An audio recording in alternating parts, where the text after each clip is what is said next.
Bismillahirrahmanirrahim. Assalamu alaikum nursery class. How are you all? I hope you all are fine. On page number 19 in general knowledge, our topic is today Allama Muhammad Iqbal. Allama Muhammad Iqbal. And we will learn today question number 2. Who is known as the thinker of Pakistan?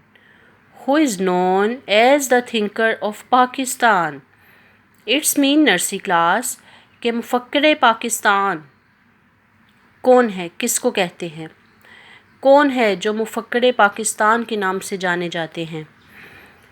Thinker का मतलब है मुफक्कर, सोचने वाला, ख्याल करने वाला, और इसका आंसर है अल्लामा मुहम्मद इकबाल।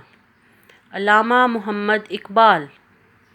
अल्लामा मुहम्मद इकबाल थे जिन्होंने पाकिस्तान का ख्याल सोचा और सब मुसलमानों को बताया कि उनका एक अलग वतन होना चाहिए। एक अलग वतन का उन्होंने ख्वाब देखा और सब मुसलमानों को बताया। ठीक है। Who is known as the thinker of Pakistan? Allama Muhammad Iqbal. Allama Muhammad Iqbal. Okay nursery class, learn this question today और आगे बढ़ते जाओ। पढ़ना है, रुकना नहीं। Take care. अल्लाह हाफिज़।